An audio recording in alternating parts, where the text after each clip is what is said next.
As a military-industrial powerhouse, Germany had attempted to stay at the forefront of small arms technology. They had, however, been overlooking one thing. The Reich's revolver was obsolete the day it was created, and then lingered for over 20 more years.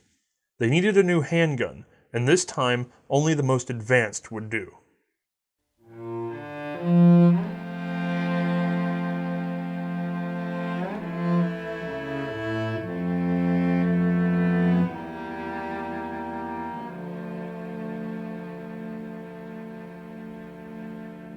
Hi, I'm Othais, and this, little guy, is the German Pistole 08 Luger.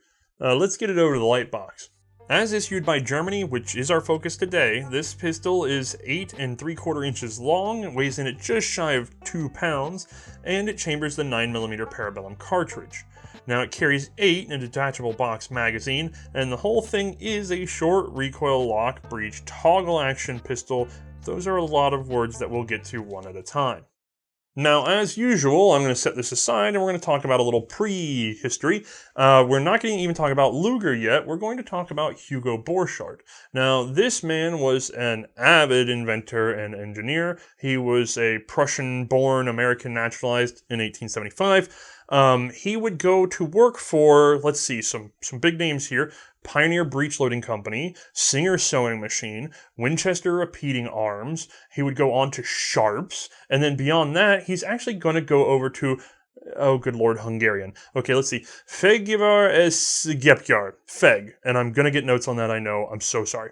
After Feg, he would even go on to keep good company with Ludwig Loh and Company. So, as you can tell, he's probably worked for just about everybody in the arms industry. And by 1893, he had his own opinion on what would be the breakthrough semi-automatic pistol, the thing that everybody was seeking at that moment. And it would be the C93. Now, sadly, we are not covering this gun in detail here today. Hopefully, we can borrow one once we're done with World War I. Instead, just note that it is a locked breech, short recoil, toggle action. It has a box magazine in the grip, and it uses a very important smokeless cartridge that we'll get to in a moment. The toggle action was likely inspired by both the Maxim gun and his time at Winchester, with the Model 66 and 76 lever actions.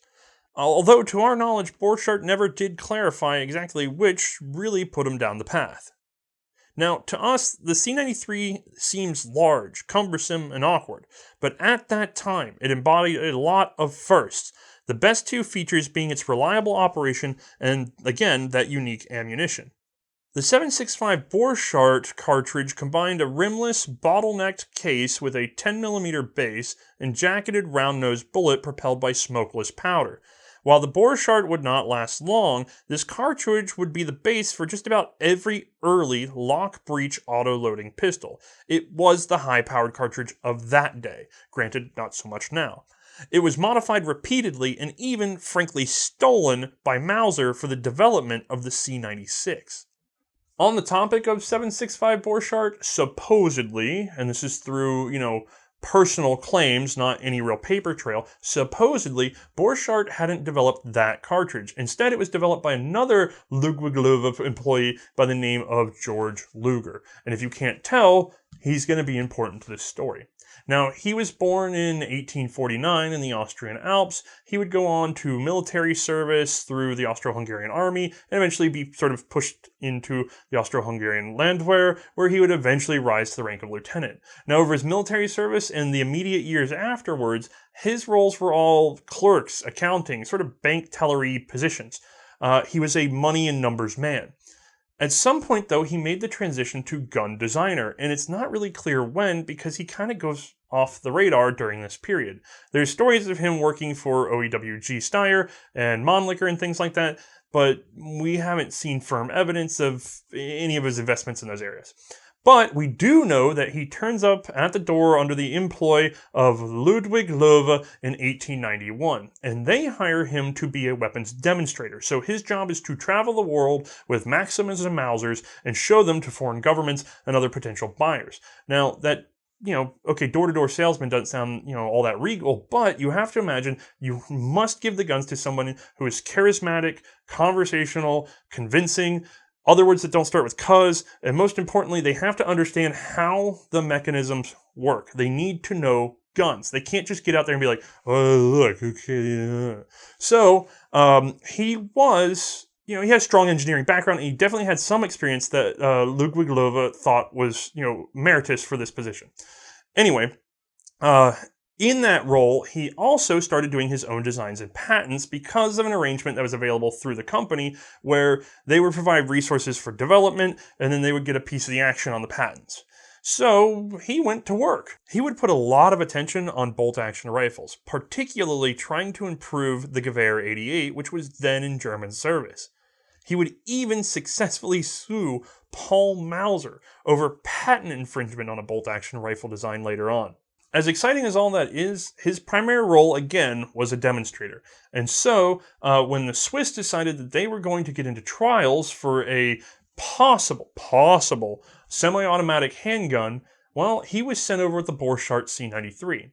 You see, the Swiss had realized that revolvers with their natural gap were not always getting the most out of smokeless powder. And they wanted to see, and by the way, this is before the Gassiel Nagant, before anybody says anything about that, they wanted to see if pistols could give them a little more oomph for their money.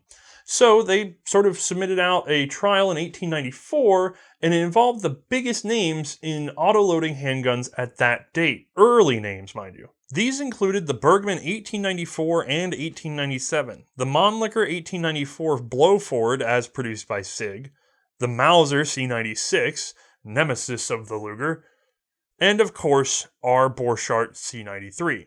The locked breeches and high-powered ammunition of those last two, the Mauser and the Borchardt, would most interest the Commission, but they had reservations for each of them.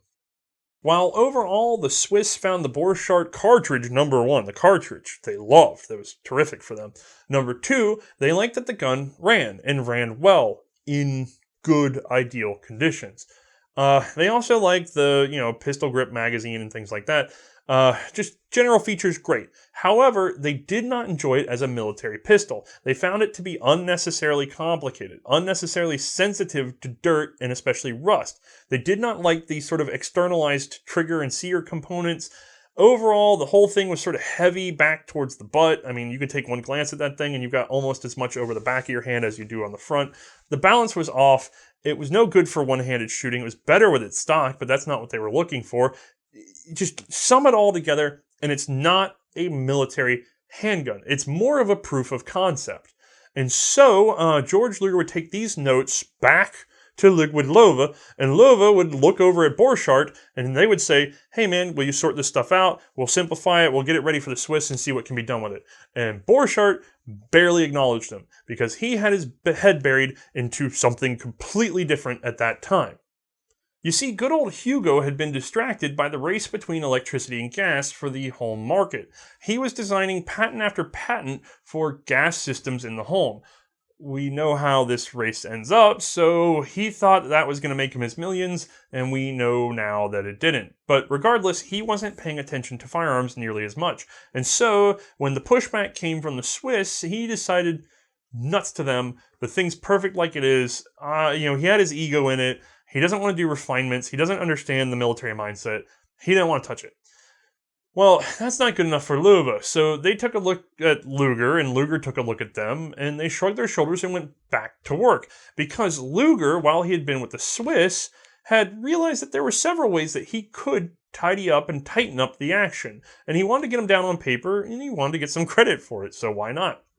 Well, it took him about a year to do the major changes and 2 years to do the minor, and this is where I should probably explain something about Luger's mentality about patents because it's confused a lot of historians. You see, Luger had a habit of only patenting his things as they were being shown publicly or issued publicly. In other words, he would keep them deeply secret, and then right when he has to make them public, right when the first dollar is being spent where people can see what's going on and could possibly be stolen, that's when he patents it. And the reason he's doing that is to maximize the number of years that he can collect on his patents. It's actually quite wise because if there's a 6-month delay in actually producing then he loses 6 months of potential income. So he wants to get every little bit, especially when, if you think about it, when we get to World War I and things like that, monthly production on some of these things is in the tens of thousands of units. You could be missing out on tens of thousands of dollars. Anyway, for that reason alone, we're going to see some confusing things with Luger patents. Just know that as we get through it. Anyway, back to what he came up with. In those 3 years that he had to play with the action, he managed to get it all together into something roughly like this, we'll get there in a moment, and submit it to the Swiss trials of 1898. This time around, it would be the Bergmann Model 1896 with a new extractor, plus the 1897, the Mannlicher M96. Mauser was back again with, well, it's the C96. Roth submitted their 1898 and 1899 pistols, and of course, our new gun, the Borchardt Luger. At this point, I should probably say that we are going to refer to that gun and this one from here on out as the Luger. This would happen in various countries at various times throughout this process, but we're going to start it early because I don't want to say Borchardt Luger the whole time. I think it's confusing. The reason for the changeover isn't just because Luger's now involved and we don't care about Borchardt. The reason for the change is because Luger and Borchardt are entirely different people. Borchardt was stubborn and unmovable, and he did not want to refine his system whatsoever, so it almost served more as a proof of concept than anything else. Whereas Luger, a military man, was absolutely humble. He was always willing to talk to anybody about it. He implemented any ideas that he could get his hands on. He was absolutely attuned to making the gun work rather than making everybody believe in the gun working. Every possible criticism leveled at his gun was addressed in some way or form by him. He would take it to the limit. Whether it worked or not, he would try. And so he earned a strong reputation in foreign militaries and at home for being a reliable, trustworthy, and honest, hardworking man who wanted to give them the best possible product. He is the ideal man to buy a completely new concept from. Remember, nobody else is issuing hand loaders or auto loaders at this point. Okay, it's all revolvers or worse. So if you're going into uncharted territory, this is the man you want.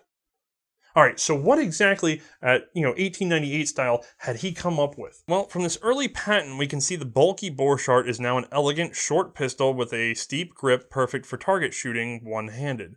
That extra bit at the end with the roller, that's a ruse. Remember, I said Luger likes to hide his ideas and patents until the last minute. The C93 had unlocked thanks to the downwards pressure on the rear roller, raising the toggle's knee and breaking the lock. The Luger pistol simply had the sloped frame direct the toggle's knee straight up, right on the joint, saving both parts and space, and removing more of the rear weight. Most importantly, it allowed Luger to eliminate the complicated clock-like spring of the C93 and replace it with an underhanging hanger-style leaf spring, yanking it back down into the grip area. We'll see this further refined in another moment. Also, in order to shrink the Borchardt, Luger had taken the time to work up a shorter case .30 caliber cartridge. This freed up more space to shrink the grip in order to provide the steep angle and allowed a shorter stroke of the toggle lock, reducing it in size as well. There were other small changes, but we're going to get to them all in a moment because there's sort of a final model coming up. Anyway, in the 1898 trials, the Luger was preferred overall, and in 1899 it was simply pitted up against the Mannlicher, which had a locked breech, and another Mannlicher that was submitted last minute that was an unlocked breech. We're actually going to get to this pistol later on. Again, the Luger won. In the end, the Swiss only wanted 3 more concessions. They wanted the weight reduced just even more, just a little bit, and he took it out of the frame. That happened. They wanted to get a loaded magazine indicator, a way of telling that the gun positively was loaded with a magazine. That's kind of a weird one because just like this later model, the magazine had that wood tab, and I believe George Luger just went, look right there, it's got the wood tab, because that got left alone. As a matter of fact, early ones, they started fitting some little pieces of metal to make them kind of shiny so you could really see it. I have no idea why that was an obsession of theirs. The last concession was kind of interesting. It was for a manual safety in addition to the grip safety. It needed to be clear, readable, and usable one-handed. That was easily accomplished as well. And so, all this would be wrapped up and adopted in the Pistole Ordonnance 1900. Goal! We've got military adoption. That's super important, but it is not the limit of the gun. You can't make an entire livelihood off of just selling to the Swiss. They don't need a lot of pistols. But it's time to leverage that and start applying it to other nations. In the meantime, let me clarify one thing, because right around 1900, there's something else going on at Ludwig, which is that they have trademarked the name parabellum from the Latin phrase si vis pacem parabellum. If you seek peace, prepare for war. This would get applied to ammo, pistols, other guns. They used it in all directions. It was their big marketing thing. Kind of a new Coke, I don't know. But it only really stuck to George Luger's pistols and George Luger's ammo. So we tend to regard the Luger, the 7.65 cartridge, and the 9mm cartridge that we'll talk about in a moment as parabellum cartridges. Oh, and I should point out that somewhere in all that, Luger changed over to DWM. If you need to know the reason why, don't forget we have a Gewehr 88 episode that covers it. Anyway, Luger would go running to show his pistol to Germany, and in 1901 they would take an example and give it a good hard look. They liked a lot of things about it. They found that it had a natural point of aim, that it was very easy and simple to use, very simple to take apart. They felt that it was an appropriate military pistol, except for a few minor problems. Number one, especially because they were comparing to the C96, they thought there were just too dang many parts in the thing. Number two, they really weren't big fans of the 7.65 cartridge, and this actually comes up a lot in other countries as well. They found it kind of weak and they didn't like its wounding characteristics. Number three, they wanted some sort of indicator for cocking. Like, they wanted to know that the system was armed because it had an internal striker that they couldn't see, and they were obsessed with their old hammers and things like that. At the same time that these concerns came up, George Luger would actually make a new good friend. Now, this is going to be, at that time, Oberleutnant Adolf Fischer. Now, Adolf Fischer had tried his hand at designing pistols before and frankly failed, but he was now attached to the German Gewehr Proofing Commission. I'm sure I'm pronouncing that wrong. We're going to go with GPK. These are the guys in charge of, will we accept this gun or not? At the GPK for this project, the self-loading pistol project, he was at that time an adjutant. So he was not really a big man in charge of any decisions, but he was the one moving the information around, and he had a real love for the Luger itself and thought that, along with George, that they could get this thing sorted out for proper German service. In 1902, a more proper trial began. This featured the Mauser C96, Mannlicher pistol, and the Luger pistol. These guns were issued to infantry, cavalry, MG detachments, and some were retained by the School of Musketry for 15 months. In the end, the GPK was satisfied with the Luger pistol with manual safety only. They didn't like the grip one. After this, all additional pistols submitted for trial would be tested singularly, and all, in hindsight, now that we know this, were rejected. Essentially, they locked on to the Luger. But the Army still wanted more. They were waiting on that cocking indicator. George Luger would placate them instead with a loaded chamber indicator using the extractor. That 7.65 parabellum cartridge was becoming a problem. It had been a real hot ticket, 1898, but now at the turn of the century, the Germans aren't biting, the Americans aren't biting, and the British aren't biting whatsoever. Everybody's become obsessed with stopping power. They want to be able to have, fatal hits, instant kills. They don't want to find their officers dead at the end of spears. You could debate the merits of this, by the way, on your own time, guys. Have it out in the comments all you want. That's what their focus was. I'm not making an argument about stopping power. They're making an argument about stopping power. Anyway, as a matter of fact, the Brits refused to see any handgun that wasn't chambering a cartridge at least 40 caliber. So that is where their obsession was. Well, George Luger saw that he was losing out on potential money by being limited only to a 30 caliber cartridge.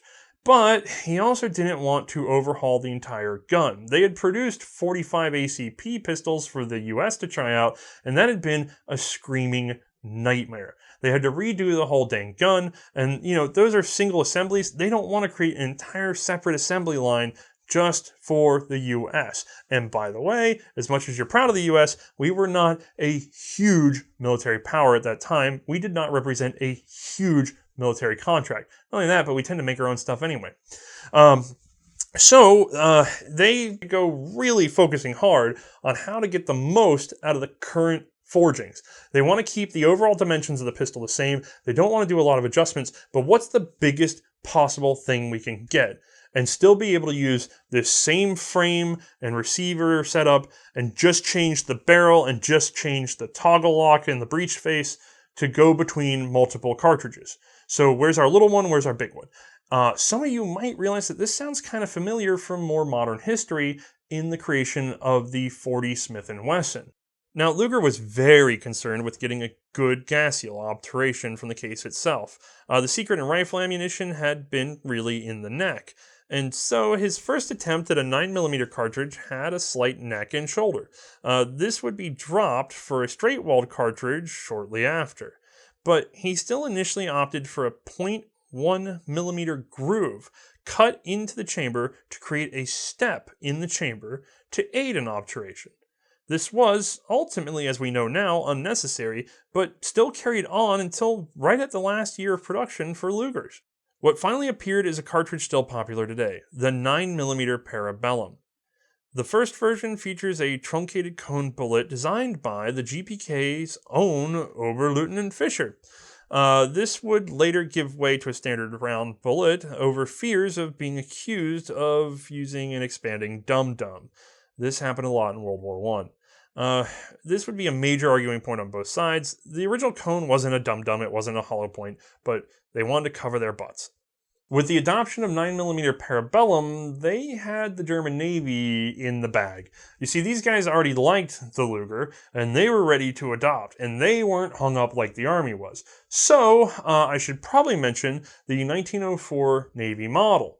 I don't want to get into too much detail, though, because we frankly would like to be able to do a separate episode on specifically these pistols. So, let's just take a quick look. These long-barreled Lugers were paired with a detachable stock magazine. They have a rear-mounted sight on the toggle itself. They're lovely. I want to talk about them so desperately. There's no time. Instead, just know that this is the last of the old model Lugers. In trying to sell the Luger all over the world, I mean the Americans, the British, the Dutch, and more and more and more, the Luger had been evolving rapidly. All these little changes are appearing in individual transitional models. Models we are not going to go through today. There's a lot of them. But what happens is all the features get summed up, bottled up, and they are generally put into what's called the new model, which is very recognizable to anybody that's seen or handled a P08, because a P08 exemplifies a lot of things about the new model. Enough so that I can finally go ahead and zoom in on this little guy and give you a good look at just what's going on. Alright, so there's basically two things that I've got to talk about. One is the Luger itself, and two is the new model. So let's talk about the Luger itself for just a moment. We have a toggle-operated pistol with a detachable box magazine, and it has a nice, handy thumb release. So we can pop, pull, and she's out of the way. The toggle itself, we grip directly on the side and lift in order to get that breech all the way open. On the later model P08s, and we'll talk about this in a moment, this will lock open if the magazine is in place. So let me put that magazine in there, and boom, we're up. Okay, follow me so far? Now, if we release the magazine, she stays up until we give her a nice whip. She's down and ready to go. The important thing about this gun over the Borchardt, like we said, is the direct action of this camway right here. This shape is not cosmetic, it's part of the unlocking action. So, and again, we've shown that this is unloaded. If I give her a mighty shove, you will see that these round pieces here, these lugs, head over and hit this guy, and with enough force, will start to rise. Now, with an actual fired cartridge, what this does is, that little rise right there is enough to break the lock. The knee is no longer locked open, there's a slight bent, and the recoil pressure, cartridge pressure, they can whook, unlock it. That's all it takes, that's the magic. Now, specific to this over the old model had sort of a shaped, tapered front where you would grab kind of like this, and yank her open. These guys are flat and checkered because it's perfectly usable this way, and it's a lot simpler. The other thing is, on the old model, there would be a toggle lock. Let's get the patented plastic pokey hand in here. Right here, there would be a little clip that would latch onto a little rail on the receiver. That was designed so that when the action closed, it would snap over the lip so that it did not bounce back up. That problem is actually going to be solved on the inside of this gun. So let's get her apart and show you why we no longer need that lock. If I flip her around, before I take her apart, there's our safety. Let me flick her down for you. You'll see right here that this guy's going to rise and block the sear. Now, just like that horrible Nambu Type 94, this has a semi-externalized sear. The thing is, though, unlike it, instead of pushing it in to fire, we pull it out to fire. So you can't really get anything on there and yank it out to fire the gun. And if we block it with this safety, sorry guys, it's hard to do one-handed in the camera. Bonk, there we go. That little guy rises, the sear can no longer move laterally out of the action to fire. Anyway, safety off, guns unloaded. We are going to put a little rearward pressure on this guy and flick down that lever. So pressure, flick. All right, we need to lift out our side plate. This just contains like a little transfer lever. All that's doing is taking our trigger pull and pressing it up against that sear. It's also why the Luger triggers are just a little bit soggy compared to other pistols of that era. All right, now, and I'm holding the spring pressure, don't not do that. I'm going to let this guy forward, and she's away. You'll see a hanger, ta-da-ta-da. That's going to hook our spring. We'll be there in just a moment. I really don't need to disassemble this any further. You guys get the idea. Toggle lock, yada yada. All right, getting into the frame itself, I need to undo one of these panels. So I'm going to reach for a screwdriver, and I am going to loosen it. So this is exciting television. I'm sure you all turned in for exactly this. So lift this grip out carefully. You don't want to accidentally chip this guy right here. It's a very sensitive little piece of wood. Believe me, most loose grips are because this thing's given out. When we look inside, the biggest advantage over the old model is here. This is a coil spring. The previous one had just been that simple leaf. This provides a lot of nice pulling power. And so, as you'll see in a little while, yes, there's still a little bounce, but it's negligible. It has almost no effect. So that lock to keep the toggle down was no longer necessary. Oop, quick edit. Sorry guys, I'm just going to splash this one in on you because I wrapped it up without pointing out one clear thing. The loaded chamber indicator, I completely forgot to mention that. This extractor right here, when she is forward and a cartridge is in the chamber, it will pop up and it'll have a nice little marking on the side. We'll get you a photo of that. Now, the changeover to the new model was of a fair bit of importance. So the switchover would take up most of 1905, and you're going to see very little coming out of that company new. Instead, they're going to be selling a lot of old stock. They went to show it to the German army, but at the same time, several things are going on. One, there's a lot of new auto-loading pistols in the market all of a sudden. Two, Mauser is still pushing the C96 and calling it every military favor he's got. And three, the Army's not sitting on a lot of money. You see, around the same time, we have the adoption of the Spitzer cartridge. And if you saw our episode on the Gewehr 98, the Carabiner 98AZ was being developed as well because the Car 98 original carbines weren't working out. That's a separate episode we've already covered. And then third, you have the conversion programs for the Gewehr 88 starting up as well. We are spending money in all directions just sorting out our rifles. Pistols are really a secondary concern. But they wouldn't remain that way because with the expanding army in Germany, there were shortages. I mean, you haven't produced anything since the Reichsrevolver 1883, so what are you going for here? As a matter of fact, they'd start lowering the quotas necessary for certain pistols in certain units, and they'd stretch it by reissuing Carabiner 88s and Gewehr 91s as widely as possible. Just sort of, you know, okay, you can't have a handgun, but here's a carbine. Even doing that, as annoying as it is, was not enough, and eventually they had to concede that it was time for a new handgun. And so in 1907, a more serious trial kicked off in which they ordered 220 of these Lugers, well, assembled versions, for trials with experimental infantry machine gun units. These were bog standard new models like ours here, except that they retained the grip safety feature. That was present on the new model, actually. We're not sure why they were given to the Germans that way, because they requested to keep the parts at a minimum, and the hold-open device was eliminated, as a matter of fact. So now you have a grip safety and no hold-open. Somewhere around 1913, many of these were converted to the later P08 standard by removing their grip safeties and soldering in a back plate. Everything with this trial went really well, and finally, adoption was finalized in August of 1908.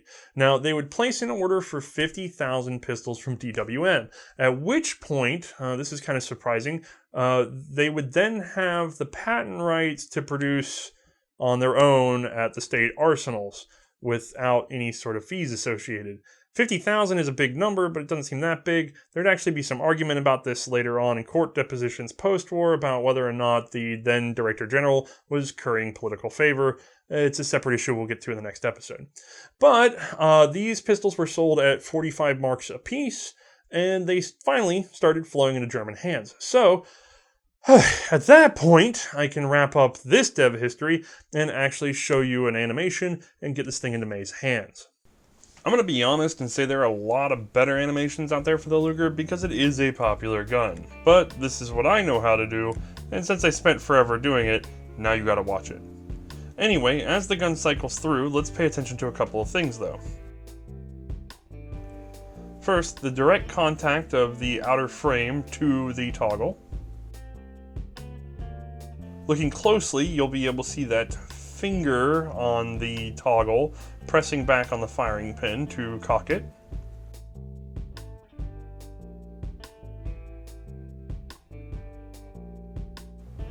Now, like I said before, that safety just blocks the sear from teetering outward.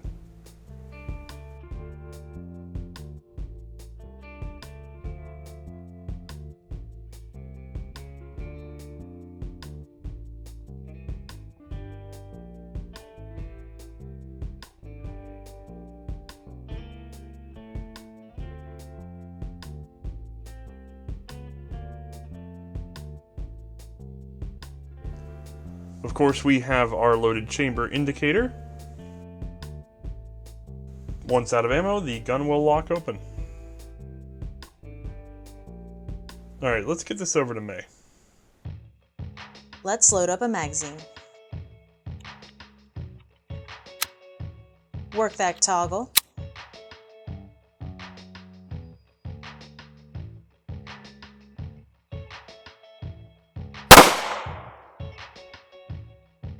The safety is easily used one-handed.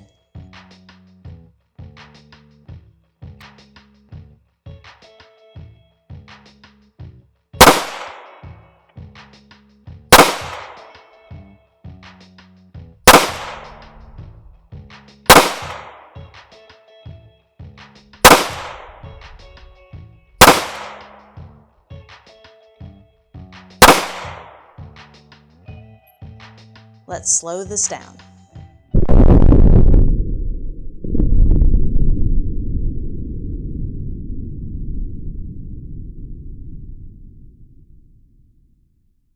And take a look at how we did. I'll take it. Back to Othais. Thank you, Mae, for that enlightening demonstration. Alright, so I need to cover something right now. We are way into this episode, and I am not going to talk about this gun for 4 hours. I need to sleep.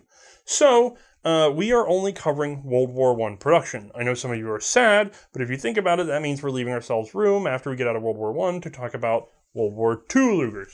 So don't cry too hard. Again, I am not talking about the World War I navies yet. We're hoping for a separate episode on that. And we are not talking about the Luger pistol because that is next episode. So you do get a double dose of Luger. Anyway, let's get into exactly what was going on for production in World War I. For the war, production was undertaken by DWM beginning in 1908 and Erfurt in 1910. This government arsenal would halt production in 1918. Erfurt models are generally considered to be slightly lower quality and poorer finish. While there would be several minor changes to the Luger, there'd only be two big ones. One major and the other medium. Anyway, the first one that I want to talk about, though, is the change to the hold-open device. As a matter of fact, this one is dated 1915, and I can do this. Remember, the Germans didn't want the... Oh, give me a head out of the way. The Germans didn't want the hold-open device. They thought it was unnecessarily complicated. They wanted parts reduced. But once they got out there and started firing these things, they found that it was a pain in the buttocks to figure out whether or not they were out of ammo. It's just click, click, click so many times. I mean, you don't have an indicator on this gun other than that little loaded chamber indicator. The lock open is frankly terrific. So they went ahead and said, you know what, let's go back and fix that. All future production will feature a lock open, and all old production will be refurbished to have the lock open. Now, this process actually started. Prussia would send in all of their guns in 1913 and get them all back. We don't have any figures for Saxony, but also they didn't have a lot of guns. Württemberg sent theirs in, and they were in the middle of having them refurbished when, well, war were declared. So they had to rush to get theirs back out. Bavaria was due to have sent theirs in before war actually broke out, but because of the assassination of Franz Ferdinand, they said, nuts to that, we're keeping ours. Now for the second change, there we go. For the second change, we're actually going to look at our ability to flick this safety on and pull this toggle lock. Let me show it to you just a little bit closer. So if you can see there, we've got our setup. You know what? This is silly. I got big fingers and little fingers. So this safety, who when we flick on, oh, that's beyond the limits of the pokey hand. Okay, when we flick him on, again, this guy pops up. But another thing that's happened is because of its interaction with the sear, we can no longer open the breech. So I can get her that far, which is nice enough to be able to see whether or not I've got something going on, but I cannot extract a live cartridge. There was a fear that people would set safe, drop mag, and then not be able to get a live one out of the chamber, and therefore have to go back to fire before extraction. I don't know why that became such a concern, but it became one. Enough so that they actually modified the pistols. I have sort of a later junker from World War II. This is a Mixmaster. It doesn't matter all that much because it has the modified sear that we want to see. So again, we will look at the position of that sort of cleft in our sear. Well, Luger, George himself, would go ahead and push that further forward, lower down, which means that when we flick our safety on, there's a gap now. That gap allows us to open the breech all the way up and get out any spent casings. Theoretically, it's not supposed to feed the next round from the notes I saw, but every example I have seems to be able to feed the next round just fine, so I don't know why this was all that necessary. Now, ever since I started talking about the Luger online, especially with the Great War, everybody seemed to want me to trash talk its reliability. I'm sure there's a lot of literature, especially comparing it to the 1911 and other slide-fire guns, that says, you know, this thing is unreliable in dirt and mud. There's other problems apparently with it. Look, whenever I go over my notes, whenever I go over my books, the Germans aren't complaining about this handgun, and they retain it all the way into World War II practically. Right before the war, they officially changed it to the P38, but the reason they did that was because of how complicated it is to manufacture. And in that regard, it's true, it's overly complicated compared to other designs that appeared around the same time. At its initial adoption, though, I don't think it's all that far off the mark. Again, you got 3 more years before you see the 1911. Anyway, all the things about the fact that you have a semi-externalized sear, you have the rails set up here where they can be interacted with dirt, you know, there's some truth to it. There really is. And if we look closer here, let's take a look. Yeah, okay, something can get in here. Something can cause a problem. Did it happen realistically? It doesn't seem so. Was mud or rust enough to stop it? It doesn't seem so. We could probably go out and do some field testing, but I'll leave that to another channel. Again, historically, Germany didn't care. There are some real complaints about the Luger overall, though, which is that it's sort of medium to rear heavy. There's not a lot of weight out on that barrel. When you fire it, you get a little extra flip off the toggle coming up outside the, the recoil line of the arm. There's also sort of some softness in the trigger. Just like we said before, a lot of that's going to come from this sort of lever in the side plate thing. It's just sort of a mushy trigger compared to other guns. They did as much as they could to bring it back up to crisp, though. Not perfect. I will confess, they are a little sensitive to different types of ammo and powder load, although the Germans didn't complain, so it looks like German ammunition did the trick. Anyway, these guys were going to be issued primarily, first and foremost, to machine gun detachments. That was who got these guns first. Second was cavalry, then on down the line. That priority shows just how highly the Germans held the importance of their machine gun detachments. That's very intelligent, because we know the role of the machine gun in World War I. Also, I should say that production ran up pretty high. They were putting out a lot of these guys, but they never quite met all of the demand. So, we're going to see a lot of secondary pistols. We're going to see, emergency use pistols.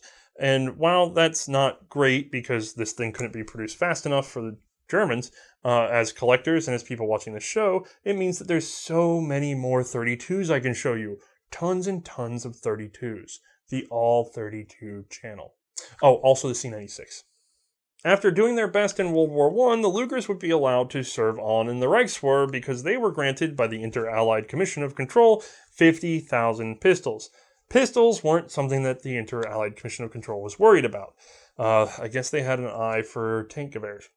Now, these guys would be part of the 1920 inventory that we've talked about before, but since more of you are probably paying attention to this episode, I should get into a little bit more detail. The way it worked is that Germany wanted to do a buyback to get these guys and other weapons off the street that had been left over and taken home from the war. In order to do that, they offered a no-questions-asked bounty that was dependent on what kind of equipment was being turned in. Now, in order to receive your payment, you just brought the gun, got your payment. They did want to make people as non-paranoid as possible about this. Well, the problem for that is with no questions asked, they were afraid that, the now frankly impoverished German people were going to get kind of tricky and find ways to liberate these from, unattended arsenals and things like that, and basically feed the army its own pistols over and over again, or rifles or whatever. So they went through before the buyback and stamped everything. 1920. Bing, bing, bing, bing, bing. That's why it's on all these pistols, all these rifles, all these things that were retained by the German military. It's part of their inventory, yes, but it was also part of a preventative measure. So then they could do their buyback, and then those things could either be inventoried with everything else or destroyed or moved on, whatever the rules were with the Inter-Allied Commission of Control. Does that make sense? Good. Again, this is just going to be an episode on the World War I era German P08, but to keep you lot happy, I'm just going to say the names of some contracts. Switzerland, the Netherlands, Russia, sort of, Portugal, Bulgaria, Brazil, Bolivia, Finland, Iran, Thailand, and Turkey. Now, some of you might be wondering what Borchardt thought of Luger, and there's a few hints to that out there. Remember, he had wandered off in order to investigate gas over electricity. That proved not to be a moneymaker, and then he turns around and what he views as his original idea, his original design, has been co-opted by some slick son of a gun and is very, very popular around the world. He feels like he's had his life's work stolen. Well, he can't do much about it. The patents are locked in, the ideas are original, it's all under Lowe's control anyway. He's done for in terms of any sort of lawsuit, but his pride is on the line. And so, when in 1901 there was a whole publication in the American Machinist by Graham Powell, the article, not the whole American Machinist, that was going over the details of a Luger that had been sent over to the Americans for review, and going off the notes of the Swiss trials, he described the whole mechanism. Graham Powell goes through and says it's toggle lock, springs, yada, yada, yada. Well, he says Luger the whole time. Luger, Luger, Luger. No mention of Borchardt. And this obviously infuriates him. So that he has his patent agent write a letter straight to Powell. And Powell would ultimately end up being apologetic about it. But in that letter, he was sort of mad. I mean, he really thought that the Luger had no single merit of its own. And that it was entirely a derivative work of his. And while, yes, the lock action is roughly the same, and some other components like the layout and trigger are roughly the same. There's a lot of change here. Anyway, Borchardt would pass away in 1924, and he really didn't get much else done in terms of global attention, although he did have fun striking back at Luger in competing with him in the GPK trials for a self-loading rifle, he and Luger both putting forward toggle lock designs.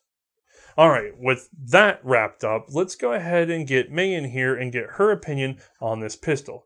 I know there's a few things left undone. There will be a second episode. Alright, you can tell by the way that we now have 2 chairs and 2 people, it's time to talk to Mae. So, let's go ahead and get her opinion on the German P08 Luger. Thank you. So take a look at this Luger. Now, I mean, really take a look at it. Try to forget what one looks like. I know it's hard. We all know this is an iconic gun, so when we spot it in a pawn shop or anywhere, we know what it is. But just try to wipe it from your mind for a second. Think of everything we've shot so far. And then take a look at this. This is like nothing we have seen so far. It's weird looking. It's got a bunch of lines on it, parts showing. It's got this deep swoop here in the grip. It looks like a space gun. It looks out of this world.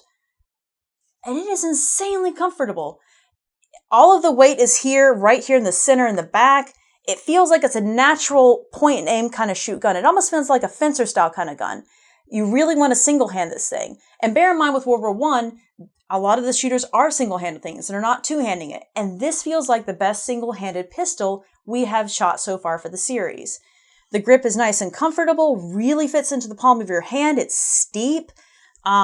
Now, I will say 2 things about the ergonomics were a little bit uncomfortable, but I still felt they were some of the best features we've had with this gun. It's got this push-button mag release that is easy to use, and the mag itself has 2 little notches here for you to grip. The safety itself, you have to reach back with it, and it's a little difficult, sorry, to one-hand on camera, but you are still able to one-hand it. However, again, with those 2 things, you have to reach back and forward in order to grip them, so it's a little uncomfortable, but still some of the best we've seen so far. As far as ergonomics go for this gun, it has it all. So we get it. You love the Luger, at least at first, touch. I will say, though, a lot of people sort of fall out of love with the Luger when they try to work that action. Some people, not big fans of the toggle. Did you find it particularly hard to use? From the very first time you're handling it, it is a little bit awkward because you're just not quite sure where to put your fingers. However, saying that, after you use it a few times, it's not bad. Honestly, I could do this all day. Yeah, for me, do you mind? Oh, sure. For me, it's definitely one of those odd things that if you don't have the muscle group for it figured out, like if you don't have the learned pattern of where to grab and grip and go, it's a little awkward. But I don't think it's any more awkward than if you can remember the first time trying to work like a heavy slide-operated pistol, or the first time you worked a pistol at all. It's just about knowing where to grip, how much pressure to apply, kind of where to roll that pressure at. Instead of just on the flats, you got to get to the front, that kind of thing, and then giving it a yank in the correct direction. It's not obvious to people that this thing's going to pop out and away, so oftentimes people slip on the first go with the pistol. But the spring weight itself isn't all that terrible. Okay, so I guess we've gotten through discussing everything but firing the gun. How was it actually firing the gun? Actually firing this gun. Okay. So I want to point out something we mentioned earlier on in the ergonomics. Yes, this is a great point and shoot. It feels like it wants to line up. The sights just are right there. The problem is that's about as good as it gets. After you fire, the toggle lock assembly and the barrel are forced back with the recoil. So now, bear in mind, remember I mentioned all the weights here in the center and back. The recoil is coming back, so everything is coming to the back of the gun, causing it to whip back and up. It doesn't really play in your favor when you're trying to reset the sights, basically. So it felt like with every single shot, I was having to push the barrel down again. So that wasn't my favorite. I will also mention the trigger on this gun. The break is really mushy. It's not smooth. It really wasn't my favorite. However, it's not bad. My finger fits right in there. It just... Actually shooting this gun wasn't my favorite. I will say, however, my grouping was pretty good with this. I was fairly accurate. The sights themselves, I wish they were a little bit taller just to help me realign the sights, but beggars can't be choosers, I guess. even all that aside, like I said, I still was able to reset my sights. It just took me a little bit longer than what I was hoping for. So I guess you'd say, let me try to summarize this.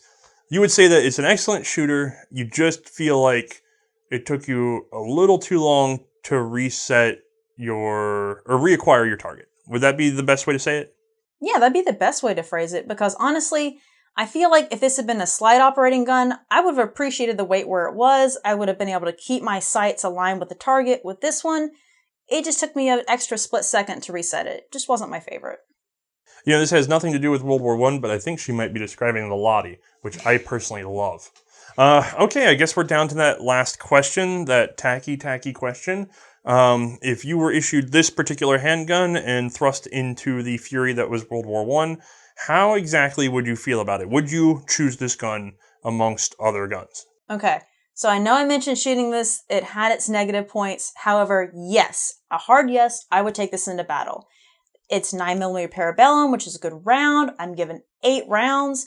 I mentioned that the push-button mag release was easy to use.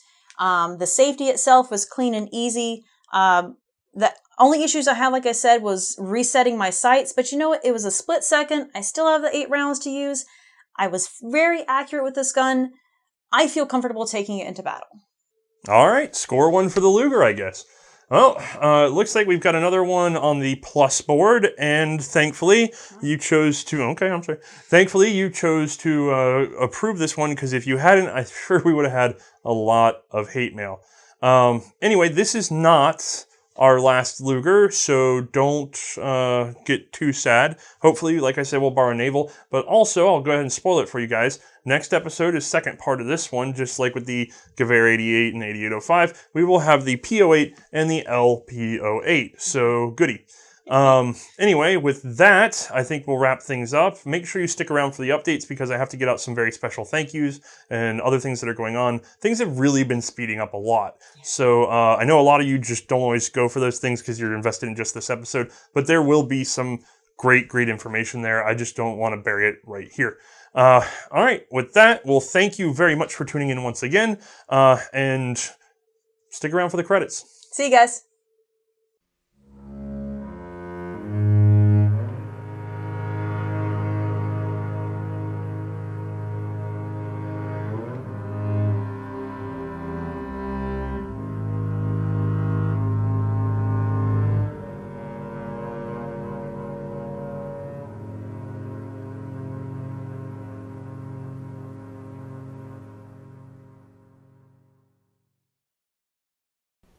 I'll try to keep this concise, but my brain's a little frazzled from pulling an all-nighter trying to get this episode out on time.